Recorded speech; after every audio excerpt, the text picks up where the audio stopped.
Well, hello, welcome once again to Pale Blooms and Beyond. Thank you for joining us today.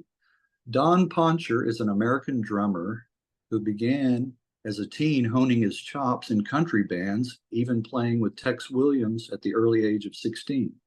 Over his career in music, he has played in the bands Blue Mountain Eagle with Arthur Lee and Love, Blue Rose, and Funzone. During the 1970s, Don worked as a session drummer and played on albums by Augie Meyers of Sir Douglas Quintet, Chris Jagger, Jim Price, Bobby Whitlock, Joe Cocker, Genya Raven, and even Lenny and the Squigtones. That's right, Lenny and the Squigtones. And you can hear his drumming on the soundtrack to the movie American Hot Wax. In the new millennium, Don performed in the Just Imagine Live, a tribute to John Lennon. Well, welcome, Don. Thank you. Thank you for being here. Yeah, good to be here. Well, take us back to the beginning. Where were you born? Was born in Chicago, Illinois. My mom and dad separated when I was 2, and we moved to LA to, I believe, the Valley, San Fernando Valley. And we stayed in the Valley the rest of my time with my mom till I was like 13, 14. I left home. So basically raised in the Valley, grew up here, took my drum lessons here, played in North Hollywood High band, was the band leader in junior high, was the band leader in high school. And then I quit high school and I went and worked with the String Twisters. You missed that one. We never recorded. We never recorded. The String Twisters was Renault Values A and the String Twisters. And we played at Pacific Ocean Park. It was a theme park, a big old park, and we would play rock and roll. Renault had a wireless guitar back then, back in the 60s, and would play Riding an Elephant. And we would play we were doing Dick Dale and the Deltones type of tunes, surf music, no vocals. And so he would ride the elephant during the day for our shows. And then at night, we'd play in the Date Nut Club, which was a big old dance hall. And Dick Dale and the Deltones also played the Date Nut Club, but we had it. It was basically our thing because our manager had a good in with the park. He was in. So we had riding an elephant. Riding the elephants. Yeah, we did that for a couple of years. I went through a lot of stuff there. The manager was the first guy to get us drunk when we were, 16, I guess. Okay, you guys want to get drunk, you're going to do it at my house. We did. At least you had supervised. Yeah, we were supervised. They had jazz on the radio, and we'd all drink a lot and then go throw up and then come back in the house. And the next day I got to Pacific Ocean Park to play, and they said, "Oh, our sound system's down. The little tape drive is down. You know how to fix those. Come with us and fix it." The park was huge, so they got me on a little dolly cart, like a golf cart, and drove me around. And I'm like, I'm gonna throw up, and I was really hungover. I'll fix this thing, but man, keep driving. I need wind. We drove all of it. Finally, I got to the thing and I rewound the cartridge and stuck it in, and it worked and played. And then I could go back to my band and just hang out for the rest of the day. That was one thing I'll never forget, though. My first hangover. Just get riding around Pacific Ocean Park, riding around in the golf cart at the ocean. It was pretty cool. Yeah. And that place burnt down. They had a fire. Oh, really? How many years later? When was that? A few years later. About 3 years later, they had a big old fire, burnt down. Jack collected the insurance, and away they went. I don't know where he is now, but that was the story. It was a burn down. It was done on purpose. So it's still, you can see the ashes out there. Really? You can see around the pier because it was close to the Santa Monica Pier, and you can see some of the ashes and where the ground used to be. Now they could have dug it up by now. It's been a few years. Oh, it's been a few, yeah, just a There's few. probably, Just... probably some boats parked there now or something. Right, right. Well, who were some Yeah. other bands and artists that you were starting to get into? So yeah, so I did that, and then I played around the valley with popular bands, and met a lot of people, and finally got an audition with Blue Mountain Eagle. I think it was David Price who called me and set up the audition. And I went in and auditioned with them. They were auditioning. They had a couple drummers there, and they're a half Texas band. I'm like, yeah, we'll see, you know. Yeah, So I yeah. went and I played real good for them, and then I sang real good for them. So then I left. The audition was over, and I left, and I passed one of my buddies, the drummer, in the hallway, and he's going, "You sing?" Shit. So I got the audition. He didn't sing. You Well, sing? Oh. well, you mentioned, So yeah, then, a couple of Texans there. You had an affinity for Texans throughout your career. There's a couple of more that'll come up later. Jim Yeah, Price. Jim Price yeah, I played with for, yeah, oh, that was part of forming groups. You know, Gary Rolls was in that band with Jim Price, and a yeah, lot of people were. And then he played with Genya Ravan and David Farrell, guitar and bass. They both passed. But yeah. that was a good rhythm section I played with. And we did the Jim Price album, the Genya Raven album for Jim Price. Uh, I think that was it. Then I did some stuff with John Uribe for who was that? Oh man, who was it? You mentioned him too. Was just an individual Oh, artist, oh, Augie Meyers. not Or Augie. No. not Augie. He's another Texan. Augie. Yep. Yeah. Yep. No, this was Uh, an English Chris, dude. uh, Chris. Chris Jagger. Chris Jagger. Chris Jagger. Yeah, he had. John was producing Chris, and he had a big mansion rented up in Malibu. So we go up and stay in the mansion and play music, and then come down to the studio and do a few tracks, and go home. So that was Well, it. There were fun days during the '70s. We were working a lot. We had well, a lot of different tracks to do, a lot of different yeah. places to go. Well, backtrack a little bit. Did you want to talk a little bit about the Army? A little bit about that first before we get into the music? Well, that was an interesting story. Yeah, I was drafted, Mhm. and I went. All my friends just did stuff to get out, and I really didn't, except I objected, but that was it. So I got drafted. I went in. I made it through basic. I don't know how. Gained a bunch of weight, got real buff, and then they moved me on, and I had passed an audition to go into the Army band. They put me into basic training. After basic training, they put me into an infantry training, and then they put me into radio school. And I was going, what about the band? They're going like, well, we don't know. So I kept, going back to a captain or whoever I could go to. What about my radio, my band thing? I'm supposed to be in the band.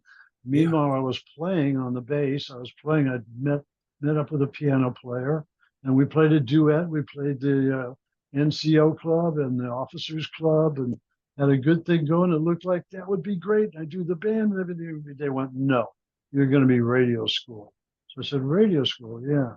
So we finished the code, and then they wanted to ship me to Georgia, from LA to Georgia, and for jump school. So Okay. you could learn to jump out of the plane or the helicopter, whatever, with the big antenna on your back. Life expectancy was 8 seconds. Yeah. So I went AWOL. Yeah. My car Needless was to on say. base, so one day I just drove it the hell home and stayed Yeah. home. And unfortunately, my mom and dad were separated. My mom raised me. But my dad heard that I had gone home and called the Army on me to come and pick me up at my mom's. So at 2 in Really? the morning, they like banging on her door in her apartment and broke down, and we're taking him now. And she's like, what? You're like the Gestapo. What the hell? I said, well, he's AWOL and we're taking him. So they took me into the Navy brig, and held guns to my head, loaded like this. Gave me, I had a mustache, gave me a razor blade, said, "You cut it off, or we will." So, cut my mustache off. Is that okay? And then, meanwhile, guns are always at you, and I'm like, oh shit, I'm gonna die. I made it through one night. I woke up. I had a dream, like I was okay, and I woke up and I went, oh shit, they're still there. They still got the guns and they're pointing at us. Run and get over here and get in this truck and do this. So finally, they sent me back to base, my base, Yeah. and my captain said, "Boy, you're not going to do that again, are you?" I said, "Oh hell no, sir." Sir, no, sir. I walked right off base. Got a little cap put over my head because I was bald. They'd shaved me Yeah. twice. Put a little cap over my head, looked like a sailor or something, and just got a ride home and just went back home. I think I took a bus part of the way. It was a weird trip, but I made it back home, and then I stayed with some musician friends, some buddies down in Watts, some black buddies down in Watts, and I stayed with them and played with them with bands, and that's where I got my funk groove, man. It was from those dudes. Did that for a couple of years, and then kind of moved on. And well, I was afraid like they'd come and get me. I was always afraid of that. So when I did albums like Arthur Lee's album Vindicator, Yeah. there's a picture of me blocked. And Uh-huh. Arthur never knew why. And I told him, because I went AWOL and they're going to come and get me. And Arthur later on in years told me, it's, you never let them see you. So nobody knew what was happening. They didn't. They Yeah. didn't know anything about me because I didn't want to be seen. I just wanted to play and do the gigs, and be the bands and do it. But later on, I had done a couple good jobs and ended up out of town, and they came and got me or offered me to come and get out. And I did with a few thousand other guys. We got Okay. out. We were all AWOL. They gave us paperwork. We got a general discharge, no benefits at all, but just a general discharge, not a dishonorable. And that was it. We were done. I was gone 8 years. So 8 years. They finished that in about 3 days. And it was like a party back on this base. It was back some. It was a big party, man. Yeah. So it was a bizarre time. During the time when I had gone up to Colorado, we had a car accident. I was trying to put this band together with Genya Ravan, myself, and Dave Farrell. It's a super trio, and van accident right outside of Montana near Bozeman, and rolled into black ice 6 times, broke the windshield and the axles out of the van. I was in the back of the van asleep, and I went, broke my back on the engine cover. The other guys got a cut and a scratch. Yeah. Yeah. So they pulled me out, put me on the ice, got my camera, took pictures, which they'd sell later to pay for our bills. Took pictures of me, and that was it. I had a broken back, and it was a bizarre time. It took me a while to get back and get going. And when I came back, I think the first thing I came back with, I think I joined Bobby. I think I was doing Bobby Whitlock. Okay. And I was healing up for my back and just on a regimen of mild pain pills, on a slight regimen, but I had to do it. Yeah. And I started doing every gig I could do. Yeah. Did it heal up completely, or do you still have any from today? You still okay? Now it's a mess. Now my spine's a really conjolted mess, and it's painful. I'm working on controlling the pain. Doing different types of treatments. Nerve blocks help it too. They offered me surgery, but they said it was 2 major surgeries back to back. I was 75 when they offered me that. I said, 2 surgeries back to back? Yeah, what we don't get in the front, we'll cut open and get in the back. I went, well, I'm going to die. Thanks. Okay. I went home and talked. Everybody I could talk to, my son, my wife, my friends, Does that make sense? Am I Yeah. nuts, or would I not make it? You're pretty right on with that, Right. So Doubtful. I couldn't get the surgery with the bars and all Oh, the screws, and I couldn't get it. So no, no. I get nerve blocks and stuff, and it's kind of it gets painful real bad at times, but I At deal times. with it. Yeah, yeah. It definitely My pulled my me off the drums. It my definitely pulled me off yeah. the drums. My wife has scoliosis, pretty Oh bad. yeah, So yeah. she's always getting massages and things like that, but just to kind of help it ease it for a little while. We'll talk about Blue Mountain Eagle. How did you Okay. guys come together? Well, so I was in the San Fernando Valley. That's my home base, and I was working with John Uribe, Dave Farrell, and a bunch of really good players in the valley. There was a bunch of guys out there. A bunch of big bands came from that area, and I got a call for an audition by this Texan dude, David Price, and I went, well, okay, and I went down to this. I forget where we were. I forget where we did it, but it was a nice hall with a good PA and everything. And they were auditioning drummers. So finally it was my turn and I got called in. So we played really good. We had a good time. It was fun. And then I sang for them. They said, I sing. And oh, what are you singing? And I sang a bunch of shit for them. So then we're done now. Oh, thank you. That's the audition. Thank you very much. And I went outside, and a buddy of mine, drummer, is sitting outside waiting to go in. And he looks up at me and he goes, "You sing?" I got the gig. To this day, he tells that story too. To this day. So Yeah. that's how I Yes. got the gig. And then off we were, and we did an album with Yeah. Bill Halverson was our producer. Right. Right. You remember how Bill, he became the producer? Do you remember the circumstance? yeah, just that's who Amit got for Okay, us. Ahmet We Artigan. signed with Ahmet Ertegun in Yeah. person, Okay. in a hotel suite. Okay. It was like the Hollywood Hills Hotel, something like that, Yeah. which is outside bungalows. We bungalowed up Amit's, and there's Amit and his brother, and they're in there. And I'm going like, well, what sign are you, Amit? He goes, oh, I'm a Leo. I said, I'm a Leo too. That's great. It's just, we're just trying to go yes and hi and hello, and everybody's got a personality. We all got our bit in, and he's going Right. like, well, I want to do something with you, and da da da da da. So he got us Bill Halverson, and Bill had just done Crosby, Stills, and Nash. Yeah. And Right. so we Right. started doing insane vocals at Wally Hyder's, just insane vocals because he was into it. And all Yeah. the guys in the band in Blue Mountain Eagle could sing. They were all good. Right. So everybody sang, and we just sang the crap out of everything. Yeah. Yes. You you know, guys had some great harmonies. Yeah. Yeah. yeah, it was fun. It was really and fun coming up with the harmonies, and it was really that was a good time, man. Studio 3. Studio Three. Studio Three. Studio. Well, I wanted to show the album. I got a copy of this. Oh, Can you see great. that? Is there too much glare? I don't. Probably a little bit. My pictures on it. I mean, Okay. my screenshots glaring back on it. Okay. And then there's Yeah, the but back cover. yeah, And there you guys are. I am on the far right, guys.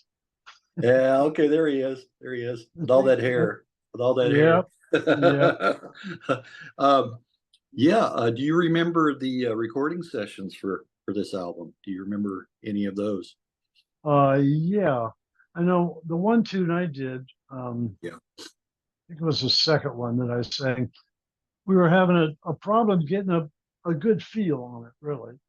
And Bill Halverson said, Don, don't take offense or anything, but I think it'd be better if you just played, real straight, no indications of anything, just straight ahead. So I said, oh, okay, I'll try that because he's one of my idols. So Yeah. I did that, and that's how we did the track. It took 2 takes. I was like, shit, that's fun.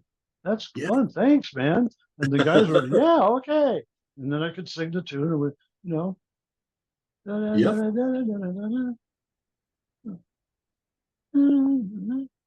Yeah. What the hell was the tune? I can't remember the name of the tune. Let me see. One that you co-wrote, No Regrets. Is that the one? Yeah, That's the word. Okay, no regrets. Okay, I like that I one. wrote the words. I wrote the words, and the band Uh-huh. wrote the track. Yes. Okay. Well, I like the lyrics where "Don't give in to the way he made you smile while I'm here Right. beside you." Yeah. Right. That was Yeah. about my wife getting hit on by everybody else in the valley because she was really hot looking. Who isn't hot at 20, you know, 19, Uh-huh. 20 years, long blonde hair? Yeah, she's Uh, gorgeous. So yeah, yeah. guys would hit on her all the time. And I was like, I wrote a song about Yeah. it. Yeah. That's basically Yeah. what it was. And it's like she would protect herself. That's how Uh-huh. cool she is. So Yeah. you guys got no chance. You have no Right. regrets. But the guys wrote the track, and BJ wrote part of it. I remember that. I Yeah. remember him writing some guitar lick on that, and David had some rhythm track on that. And Right. then Right. Halverson straightened out my beat. Okay. Okay. And Pretty cool. Yeah. the song "Yellow Dream" that was a single lifted from Mhm. the album was great harmonizing on that one. And Yeah. the vocals and the organ kind of remind me a little bit of Vanilla Fudge, "Keep Me Hanging On." A little Yeah. bit of that, yeah, that Yeah. little bit of Who that vibe. doesn't? Who isn't? Part of Vanilla Fudge in Right, that right, era. right, Yeah. They right. they were just hot young. And Yeah, I ended up being friends with the bass player, man. It was far out. And he was telling me about doing the gigs, and yeah, yeah, yeah. dude, you're one of the best bass players I ever heard. And he's like, yeah, I rode my motorcycle and I don't play anymore. And I can't play Yeah, like I used to, so I don't play anymore. yeah, yeah. And That's you how it also goes. had a nice cover of Stephen Stills' "Mary Ann" also. Yeah, That was that pretty was neat. David's. That was Yeah, David's. You got that. yeah. Yeah, That he was put that. and then one more I hear, "Winding Your String" is a nice track. You remember that one? Yeah, I don't remember that one. It shows Joey's vocal prowess on that one. Oh, His okay. pipes, his pipes on Okay. it. Yeah. Yeah. Okay. Yeah. Well, Yeah. you guys played live shows with Pink Floyd, Hendrix, Love, and Eric Burden. Mhm. Can you remember the Pink Floyd show? Yeah, that was pretty funny. Was that band? Yeah, I think it was Pink Floyd. And this was a long, long time ago before they were super popular. Yeah, And they were yeah, set up in this huge room. It was a sound stage with an audience. And they had 8 speakers around. yeah. Nobody did that. Right. And their trip was a da, da, da, da, da, da, da, da, week, week, week, week, week, week, week, and that was their deal. They did so much of that, the audience was like, okay, oh, all right. Yeah, Yeah. I remember. And then they do a song, the hit, the yeah. hit, they had one hit. They play that song. But it was slow. So everything was pretty, and now they're super popular. So, I Yeah. mean, I can't Did, put the tune yeah. down, but it didn't go over. And so we Right. came on stage and just started going crazy. Yeah. Yeah. They Right. Right. loved it. Yeah. Yeah. That was fun. Yeah. So yeah, we had some good times. The And world then we was went out on our own. We just doing radio interviews, and I think we were in Seattle at okay. this big venue. We were playing there. I think we stayed there a couple weeks. So Okay. I took my wife. I just married her, and we honeymooned in Seattle at the house that a couple of groupies put the band up in. They put Yeah. all the bands up. These couple gals. They put all the bands. They had a house on the right at the water line, overlooking everything in Right. Seattle.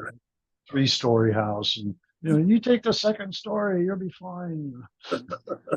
Yeah. So that was pretty fun. We had a good time. We had a really good time. But when we got back to LA, Yeah. nothing happened Yeah. from the tour. And Oh, I just yeah. I just remember breaking up. I don't remember I was going to why. say, you guys No just, work. just the one album and you just, was it the No. band? I mean, was it the label or Yeah. Yeah, they yeah, weren't behind it anymore. They yeah, wanted, you right, know, they thought we'd be Crosby, Stills, and Nash, or right, one of those. So right. we didn't. we didn't hit like that right away. So they went, you know. Yeah. What's funny is it usually takes 10 years Yeah. Yeah. to really hit to be a band and come out. Yeah. That's right. Well, do you hear these days or in more recent times from fans from back then, from Blue Mountain Um, Eagle? yeah, I did an interview last year. Uh-huh. Uh-huh. Yeah, and he knew about Blue Mountain Eagle. Yeah. I did some stuff and I turned him on to a couple of the guys to get in touch with him and he could. I don't think he could. Yeah. Joey, I forget why we can't. David can't really talk. Okay. Yeah, he Okay. can't really. He can say a few things, but not much, and very quiet. You know, he's got a lot of issues, but he's happening. You know, he's hanging in there. But Right. you Well, can't I'm, call him I'm up. in the Facebook Messenger. I told you I reached out to which one was it? Was it David It was or David BJ? Price. Yeah. David, and never heard back. So Oh, okay. so I'll get in touch. I'll get in touch with him and tell him to yeah. give Yeah, you a well, tell him to watch this too. yeah. Once we're done with this. Well, That's true. let me ask you about you playing with Augie Meyer on his first album, Hmm. another Texan, right? And of course, he played keyboards with the Sir Douglas Quintet with Doug Sam. Talk about that. Talk a little bit about that. I actually heard his album a few years ago. I went, oh, that's me.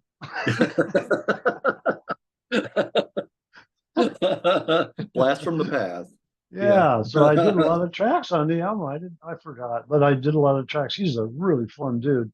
It's David Price and Augie and BJ. BJ Yeah. got me into it. BJ got me into it. That was his buddy. That was Yeah. his contact. That's right. So yeah, BJ was a big country guy. You know, Right. ended up going out on the road with one of those guys, and just endless tours. You know, that's what he loved. That's what he Yeah. did. Yeah. He was a lot of fun. He was a good guy. So we all had like cool families. We all had wives, and they all got along, and it was really a nice time. But you know, when the jobs ended, when the work ends, and you're in the San Fernando Valley or Hollywood, Yeah. you got to hustle. That's what it's all about. I don't remember so many times. I don't know how I made it through, but I did. But then I got a call from, oh no, then I got a call for Funzone, I think. Did I do, or did I, no, I did Arthur first, didn't I? Arthur. Yeah. Yeah. Yeah, I got an audition with Arthur. That's right. Yeah. Yeah. That's right. And I don't know why I got it, but I You don't got it. remember why you? And Why, he and I became good friends as much as you could become a friend. We yeah. hung a lot together. We Yeah. partied together. We went out and did You shit know. together. We just had fun. You And know. it was Yeah. funny. John. What's that? Oh, I was going to say Johnny Eccles. I've reached out to him. Yeah. He hasn't responded either. But I see his postings on Facebook all the time. Yeah. So Well, yeah. Johnny was way before me. He was like the original Yeah. with Arthur. Right. Back in And the 60s. so he wasn't around when I was. So we Okay. never got to meet him. I only met him a few years ago. We finally got to play together. He's going like, oh yeah, you're a good drummer. Yeah, I'm going, yeah, you're fun. I love that guitar. You know, all the stuff. You know, Yeah. Yeah. 25 years later, all the same stuff. You know, Right. so Right. we played a Tom Petty birthday tribute together. So we played a couple tunes together with a band. And then put together a band and played together. So that was fun. Yeah. But now where was I with? I did Arthur. Arthur Lee. Well, what kind of guy was Arthur? Arthur was very. He was really social in his own groups because he was super creative, and he was like ahead of everybody. Yeah. He was into health food tacos before you ever heard that. You know. Yeah. No, these are healthy tacos. Really? Yeah. No, I try them this way with certain oil, and I do chicken. And what? I'd never heard of that. You know, and Arthur's feeding me healthy tacos. You know. Yeah. We became friends, really good friends. We did our tour together and all that stuff. The label broke up. Arthur disbanded. That was normal. for Arthur, but I made it 3 years with that guy. And then after about 7 or 8 years, we got back together again just to say hi. We tried to play, and that wasn't happening, but we hung out a little bit. And then Arthur took off to New York. He had found this new young band that knew all his old stuff and played all his original stuff. That's where he was famous, not what we were doing. We were doing, kind of Hendrixy sounding stuff. It was just outrageous guitar, guitar, bass, drums, rock, Yeah. Yeah. and they were all Arthur's tunes. He wrote every tune, and it was a blast working with him. The best recordings, I think Jimmy Smith was playing. He was producing him, but he was also playing tambourine with him, and it's just bizarre stuff. Arthur knew a lot of people. Yeah. Weird shit would happen with Arthur. Just Yeah. weird stuff.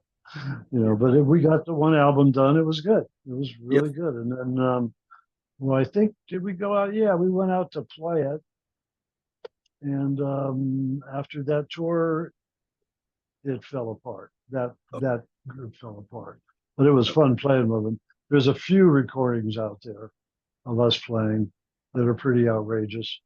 It's real high energy guitar trio stuff, with So if Arthur's tunes.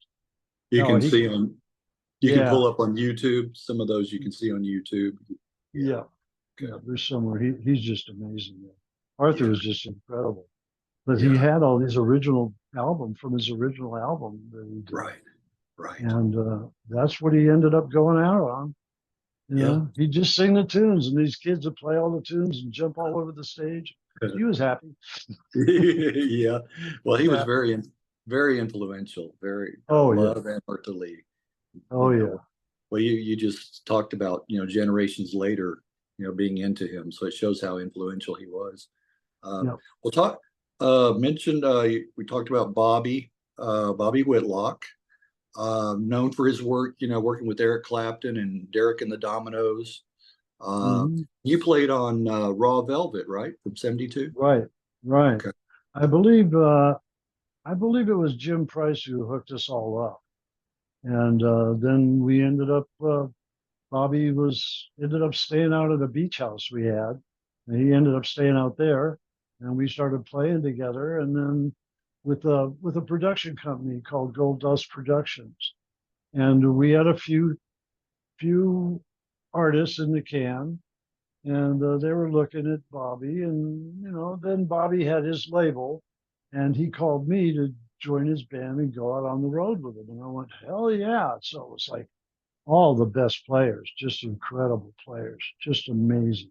And we went out and just ripped, had a great time, and just ripped, played great. I don't remember a bad gig, honestly. Don't remember a bad roadie. Yeah. And a bad gig, no. He had the best and the worst roadie. He had a roadie. What happened?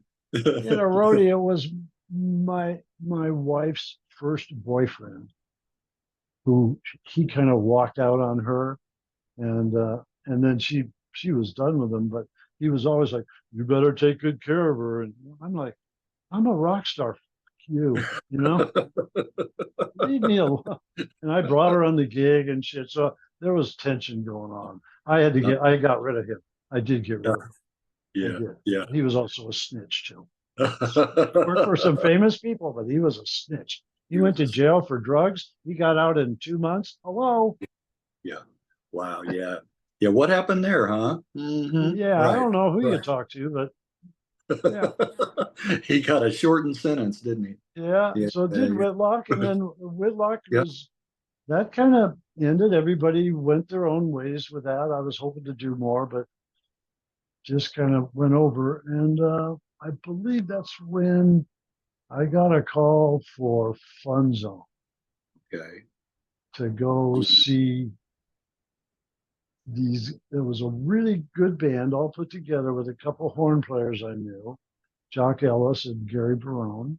Mhm. And then they had this Tim McIntyre dude, and I knew him as an actor and a songwriter and a producer. And he was an actor. You know, he did bit parts and star parts, and he did all the deep voice overdubs, voiceovers in commercials. See it now before it swallows you whole. That was Oh Tim. yeah. That was Tim. Oh, That Tim was McIntyre. Until he passed, that was him every day, man, with his vodka and yeah, he was so great at doing voiceovers. He was a yeah. big star at voiceovers. He was one of the 2 or 3 dudes. They make a million. You know? Everybody uses them. They go one session. They might do 8 sessions a day. You know, at Wow. triple scale and stuff. It was amazing. So Tim was our lead singer, and he Yeah. had the tunes, and I was like, this could do something. Then he got us in a movie. Then he got us in American Hot Wax. I'm like, Okay. oh, He's the one that man, got you. Okay. yeah, he was the star of American Hot Wax. So he said, I want these guys in the band because there was a Okay. stage band. So he got Wolfgang and Don, that's the bass player and drummer. And Yeah. then he got all the horn players, Gary Barone and Jock. So they were all in the stage band along with some real heavy duty LA session guys, you know, Right. some of the biggest guys in town. So we played. It was a really good album, had a lot of fun. Had parts in the movie a little bit, you know, a little bit Yeah. on screen. One scene I had, I think one scene, yeah. Up in a dressing room passing a joint. They thought that was edit. You got here, guys, take these joints and smoke them. Now we're gonna shoot this. And they did. I swear to God, that's what they did. And they filmed it. They filmed Yeah, it. and they filmed it. Yeah, there it was. Uh, So yeah, we did that with Tim, and with that movie, man, I met and played with Chuck Berry. You know, the right. Who were some of the big stars that were in that movie? Yeah, you said well, Chuck Berry. Chuck Berry, um, uh, You see here. what is Bobby it? John, Stu Perry. That's not. Oh, here we go. Here we go. You were asking about Blue Rose. Um, John Uribe, Mhm. Yeah. Bobby Blood, Oh, uh, okay. Stu It was Perry, Uribe. yeah, Uribe, and then Terry Furlong. Yeah, Terry's another guitar player. Yeah, So that yeah, was a project that, yeah, Terry Furlong, John Uribe had the name Blue Rose. And I was in the original band with Bob Afferson. And then we went on to better stuff. And yeah. I don't know what they did, you know, but we did our stuff too. So yeah, I was in the original Blue Rose, but I don't think I ever got a recording done with him. John did that with, but good thing he recorded with Furlong. They used to work out guitar parts, man, and they were amazing players. Just Yeah, the best in town, you know. It was really fun times. Really yeah, good guys everywhere, good players everywhere. yeah, But Tim's thing, you know, with Tim, then doing Tim's album, yeah, he had his guitar player was Ben Benet. Ben Benet's like one of the biggest session players on guitar there was. He's a producer. He's yeah. just an amazing dude, man. And Ben, I really liked working with Ben, and Ben took a liking to me. And aside from those gigs, he'd bring me in on his sessions. He started me on demo sessions, and he'd go down, write the charts up, and here, play. You know, he'd get what he wants from me and say, yeah, yep, that's right, okay. And then they go in and do the master or not, you know. But he was taking me all around, man. It was really cool. It was really good. And then everything just kind of, as normal, all fell apart. Tim died. Oh, okay, okay. Yeah, Tim died. That was the So, worst phone call I ever got.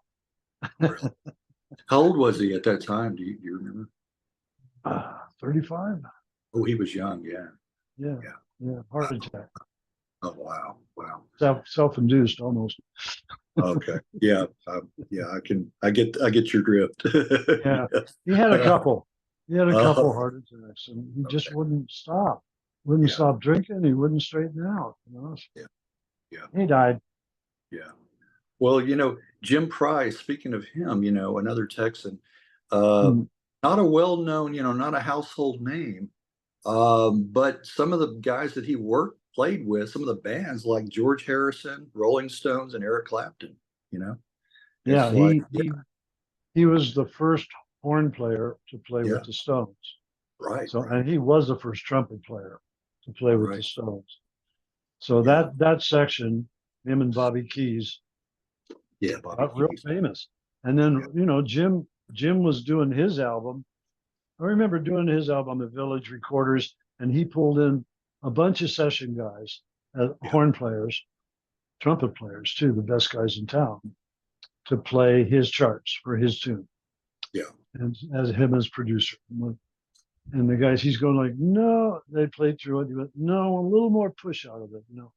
So the lead trumpet player gets up and goes, well, Jim, we don't have those road chops like you do.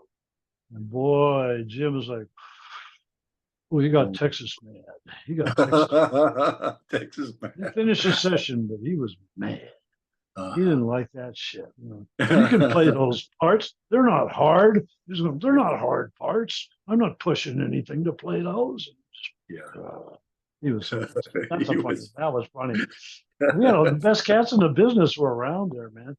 Yeah. Had a great drum sound. I had Village Recorders. That's where Right. Asia was done. I had that drum sound. Yeah. I Yeah. had that freaking drum sound out of those studios.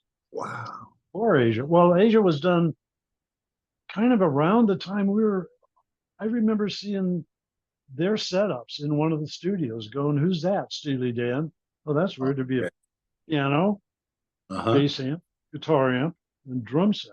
All in a Uh-huh. little close, really close, but Right. close enough, far enough to record, but close together because they were creating those charts. Right. Those are amazing charts. So Well, yeah. I, I heard I them mentioned overdub before a lot. before we talked, I mentioned Ted Meyers, and in the Yeah. interview with him, he talked about being out there to pay. What is it? The canyon to Topanga, pay. Yeah, Topanga. Topanga Canyon. And he went in there and he almost got the job as the lead singer of the early Steely Dan. Oh, wow. And he doesn't really regret it. But the song "Bye Bye Dallas," Dallas, they Uh-huh. were like auditioning that, and he remembers that song, and tells a story about how what's his name, Donald Fagen, was so deathly afraid of singing at that time, Oh, of being wow. the front man, and so Yeah. they had to have another singer like on the first few songs, and eventually he worked out of that, but they had almost offered it up to Ted, and he looks Hmm. back on it now. He says, "No, I don't regret that." Wow. Yeah. Yeah, Yeah, yeah, that was a close one, huh? yeah. That That was a close one, right? Right, with was Steely Dan. close. Yeah, Yeah. Wow. yeah. No, you But never know. yeah, you never Then know. after Fun Zone, so Fun Zone Yeah, broke up because Tim passed, yeah, and that just destroyed a lot of people. So yeah. we all kind of shattered. We were shattered, and trying to find stuff to do. What did I do after Fun Zone? You have a list what I did after Let's Fun see. Zone? Well, Lenny and the Squigtones. Yeah, well, that was it. That was That it. was it. Wolfgang knew one of the guys that was Yeah, friends of yeah, Lenny and Squiggy. Well, he was Squiggy's friend. And yeah, yeah. so he recommended me as a drummer. Squiggy went, yeah, we're looking for drummers. Uh-huh, And so he uh-huh. recommended me. It, I was before among 5 drummers. before we go, any younger viewers that are not familiar, don't know this. It was the TV show Laverne and Shirley. There were two characters on there, Lenny and Right. Squiggy, Yeah. and Michael McKean. That's Lenny. And anyway, so just to get you up to speed on that, if you weren't familiar with Lenny and Squiggy, go ahead. Lenny and the Squigtones was a group of professional, funny comedians that decided to write bits about bands, Yeah, whole band stuff and songs. They wanted the songs to be done by the band and them to be a part of it, and uh, and then to play with the band. So right. we worked it out. There was an audition. I remember going in. I was probably the fourth drummer to audition, and we played and I went, well, this feels good. We played, it felt really good. And I pushed the guitar players because I love guitar. So I pushed the guitar players to play and got with the rhythm and everything felt really good. So Yeah, later we're done and we go upstairs and David Squiggy goes, hey, you come on upstairs. So I go upstairs, just lounge, and there's 3 cups of water. He says, 3 cups of water. Yeah, you're the fourth drummer. How do you feel? I'm like, wow. That was how it started, That's how right? it A started, joke yeah. to start, right? And then from then I said, "No, you got the gig, man. You were great. That's perfect. So you got the gig." So then we learned the show, went out on the road, and just had the record company put us up for everything. They paid for everything, man. We stayed at good hotels, flew good jets. If we had to drive, we basically didn't drive anywhere. I don't remember doing that, Yeah. but we were in a few different states. We went to a few different states and did some shows. And I know we played Chicago, we played Georgia. They were doing big time stuff. Yeah. And is that where the record company label? That where the label died? It was like the record company president died or something. Something Yeah. weird happened. Catastrophic So happened. they never got pushed. They just Yeah. didn't get pushed past that first album. But those Yeah. are the funniest guys I've ever worked with. We'd drive to a gig and McKeon and Guest would start doing these bits. And Yeah. they're funny. And I'd start laughing. "Ah," and then by the time I get to the gig, I was bent over in laughter. Yeah. And they're just doing their bits. They know them from years and years and years of doing Right. them. And Right. so it's flawless. And they don't flinch. They don't make no smirks, no smiles. They just do the Right. bits. They're Right. great. They're pros. And they Deadpan. just destroyed Yeah. me. They just destroyed me. That's the best humor. That's the best That was humor. it was really that was the best gig I ever had. It was really great. It was I fun. mean, yeah, Yeah, and that predates, Spinal Tap by a few years too. And the both yeah, of them would team up again in Spinal Tap, Christopher yeah, Guest and Michael McKean. Yeah, yeah. yeah. And that's where they got the drummer just blew up. Yeah. We They had couldn't some, find a drummer. He just blew up. they had some great lines in there too. Yeah, yeah, So yeah. so for you viewers that like Spinal Tap, go back and listen to, seek out Lenny and the Squigtones and listen to some of those. Yeah. Yeah. Yeah, Pre-spinal tap. yeah, pre-Spinal Tap. Exactly. Well, I wanted to ask you too, around the same time, or you were AKA Ming the Merciless, right? Oh yeah, yeah. For Lenny and the Squigtones, I Yeah. became Ming. I You became can't Ming the Merciless. Yeah. Yeah. And then So you were merciless on your drumming, right? they just they had to give me a name. They wouldn't let me talk because I Yeah. wasn't a pro comedian. I had done comedy and I wasn't a pro. So Yeah. he won't talk to you. He won't say a word. He's just a stuck-up Hollywood musician, player. He don't care about us. He just did it for the gig, And they do I just Yeah. Right. I could sit there like that. So it was they just set it up for me. In Yeah. fact, we had one part in one tune where there's a little soprano at the end of the tune, da, da, da, da, and the bass player, we replaced him midway through the tour, and he had done that part. So I went, I can do it, and I Yeah. did it. They let me do it, and I get applause. It was great.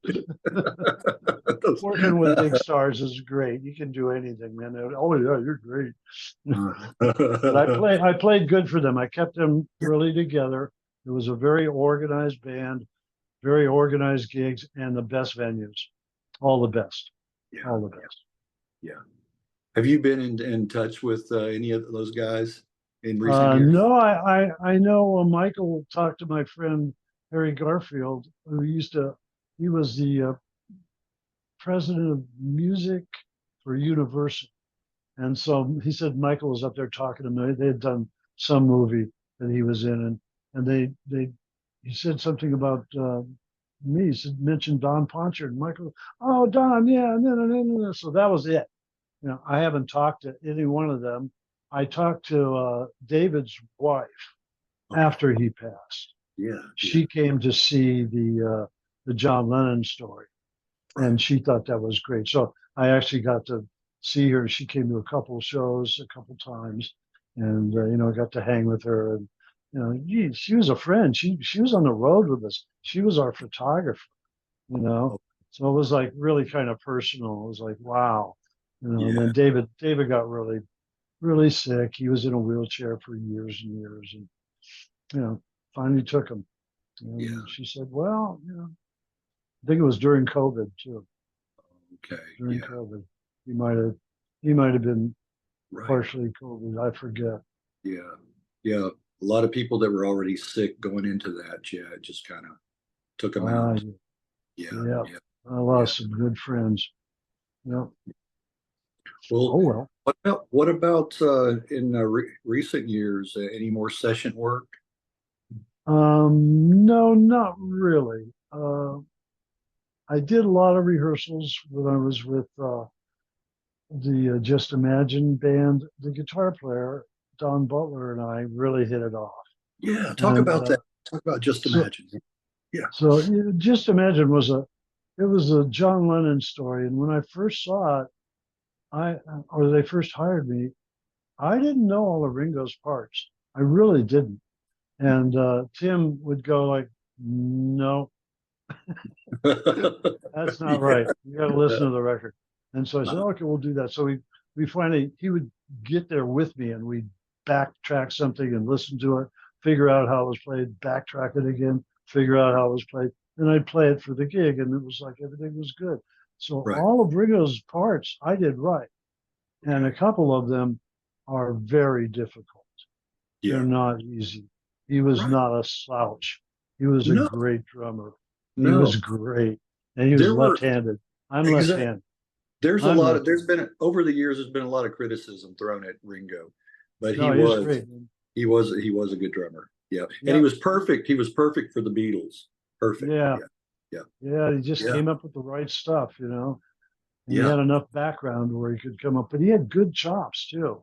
There's Yeah. a couple tunes where he plays these real fast shuffles, and he just Right. and Right. I try and play him, and it's like a couple times I played him as fast as he could, or maybe a little faster, but I didn't do it. But I played the right tempo, but I could have gone faster, and I'd smile, and Greg would smile at me, yeah, Yeah. that's the fucking groove. It was fun. That band was we'd try and hit some of the basic grooves that the Yep. different artists would play. So I was doing Jim Keltner's drum parts, Yep. Ringo's drum parts. Um, oh, there's a guy who played Imagine. Damn it! Oh, oh, Lennon, John Lennon. No, Yeah, you mean no, on the the guy drummer, on the the drummer, drummer. White the was it? drummer on? Alan White? Was it Alan White? Could have been Alan White. It might have been. Could have been Alan White. Okay. We're all So good. Just really interesting to play the correct things, Yeah. and then the show was really good when we were in the valley and we were in small venues. The show was a knockout. Right. Vegas, we got to Vegas, and here's what really happened, folks. 3 days of rehearsals, and somebody came in and talked to um, Lennon on the side of the stage and our producer, and they came back and said, well, we can't do the show.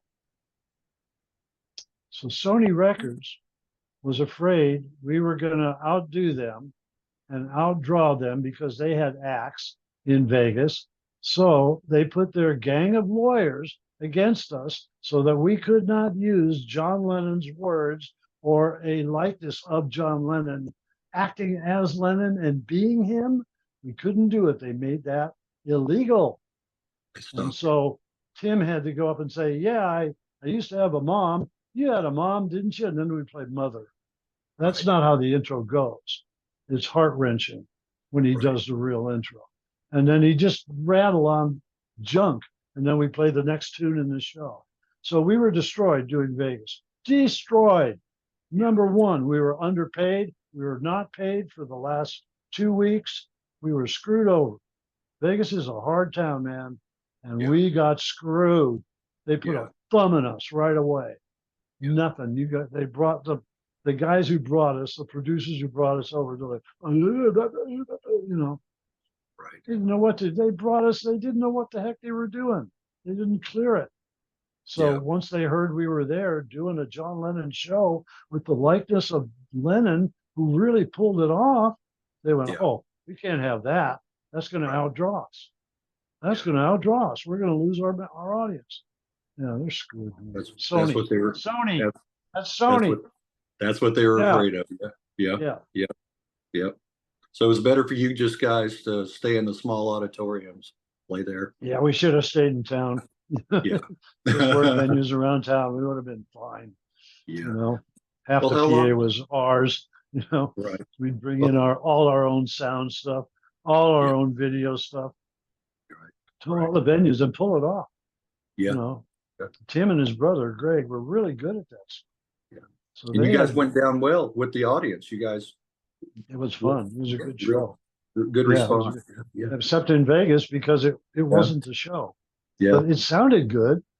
God, they added 3 chick singers. Yeah. Yeah, they come out and do.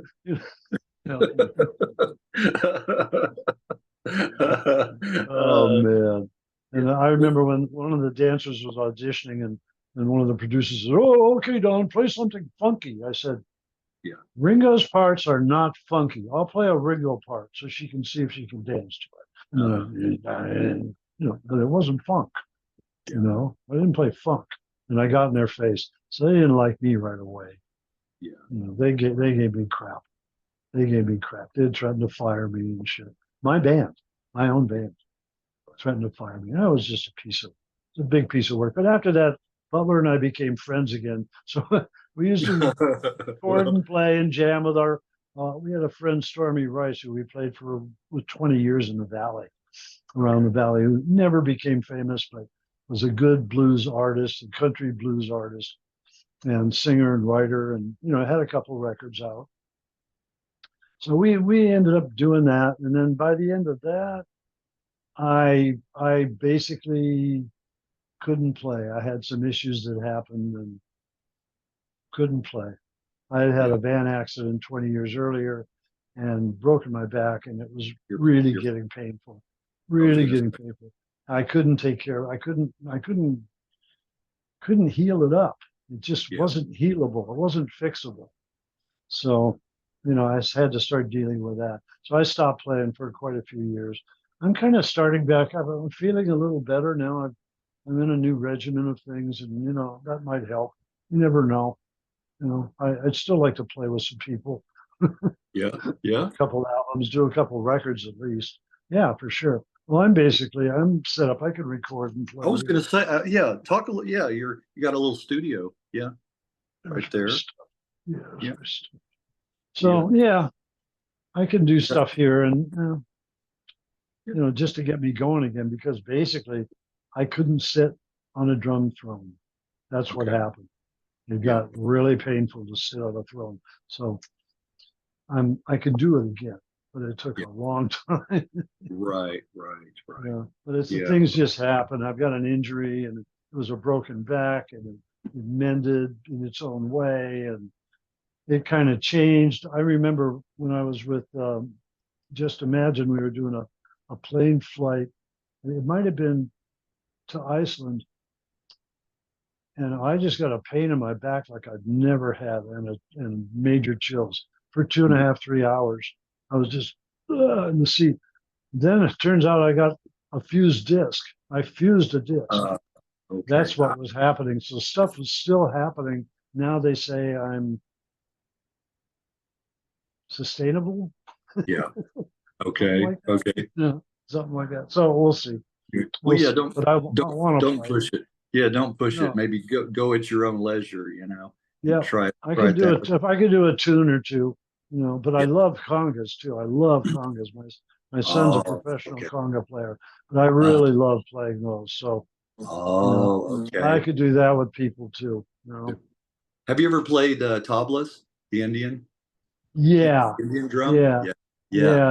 I never got great at it, but I could make it go boom. Boom.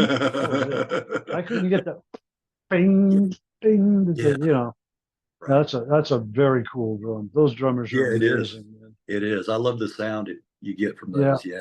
Yeah. Yeah. yeah, All but they're right. doing like, Don, anything in closing that you'd like to mention or talk yeah, about? yeah, Yeah. yeah. There was Okay. one thing I did for the drum community that I'm not getting any recognition for it, but I did do it. In 1970, right about 3 months before my son was born, and probably in late July or August, uh, I was in a little house with my wife, and she was pregnant with my son, very pregnant. And I was going through drum heads because I was a heavy hitter, and we were playing every night. So I came up with an idea to make a reinforced tom head. And Okay. I ended up creating a drum head. And I gave most of the heads to me. I gave one to my buddy. And he took it to Weather King, the drum head company. And they said they weren't interested.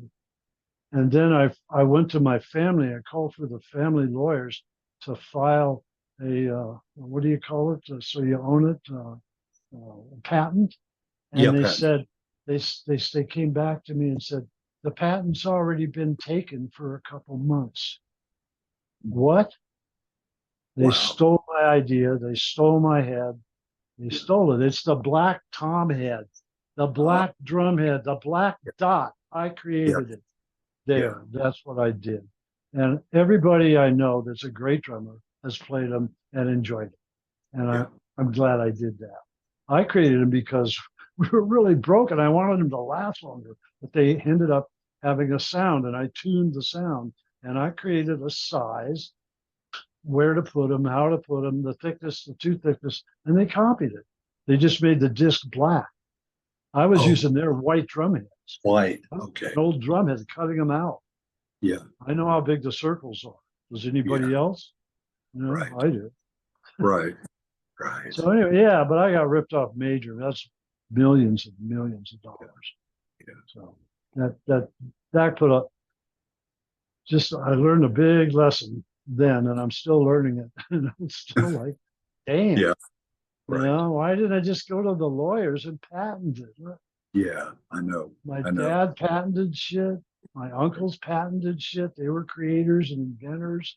I invented something. Damn, why didn't I just go to the lawyers? Right. I went to my best friend. Here, you try it out. Right. Hindsight. Hindsight. I know. I know it. Yeah. That was the And you worst one. you were too trusting. Too trusting. I was too trusting. Yeah. Yeah. I Yeah. was in those MDA days. Everybody was in love.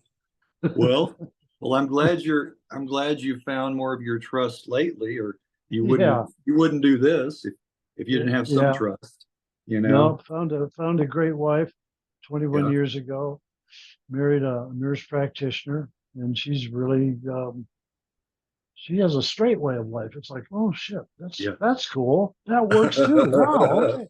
So, it's kind of straightened me out, and she still loves what I do, but understands the problems and knows Yeah. what the industry's done, and she knows all that stuff too. But it's just, we just live our lives. We're good. We're Does okay. she help you with your back?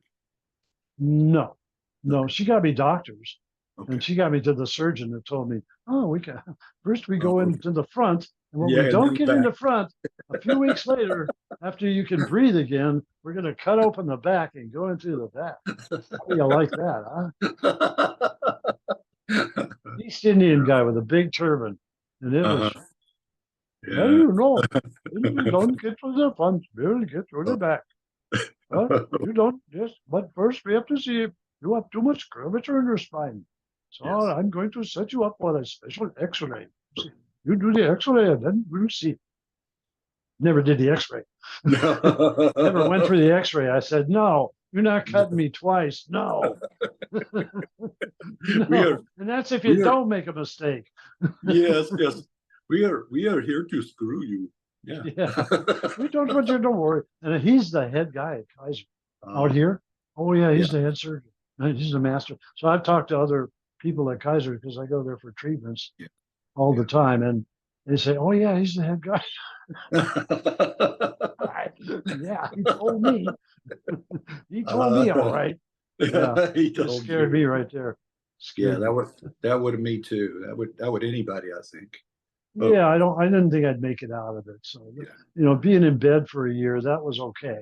yeah. But I didn't think I'd make it through the surgery because they had to No, have vascular surgeons there because I no. had some vascular problems. And shit, a nerve could, vascular vein could block in my leg and I die. Let me Right, take, right, you know, right. Exactly. no, Yeah. no, I think, man. But my friends, yeah. Don Butler had a back surgery. They put the rod in him and all. Uh, 4 months yeah, later, he's good. A right. year later, he's like, I don't even remember having pain there, Yeah, any of that pain. He was all bent over and stuff in yeah, pain. I have that happening, but he was like that. yeah. And yeah, he got over it. He did fine. I know another girl, a gal friend of mine. She had the same major surgery, almost the same age as me. She did fine, but only one surgery, One, not front just one and back. time. Yeah, just one time. Yeah.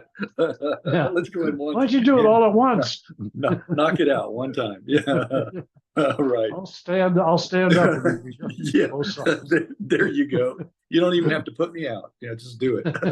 I'm tough. Come on. Right. Fix me. Right. Fix me out. Fix me up. Fix me up. All right. Well, Don, Thank you, Greg. I appreciate it, Greg. Thanks for letting me talk. It's been yeah, fun. sure. That's what it's about. You telling your stories and getting things off your chest. That's fine. That's what it's all about. For real, for real. Yeah.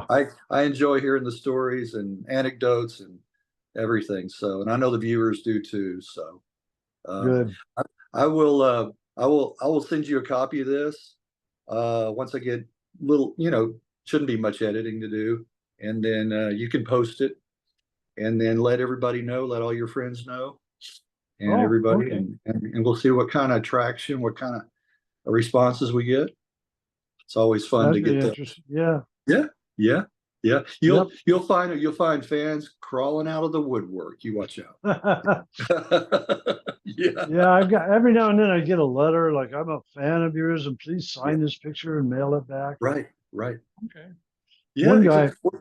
I had a guy from China, Mhm. and he was a super dude. He got me in with Robbie Krieger, and he made this band happen and made it an album.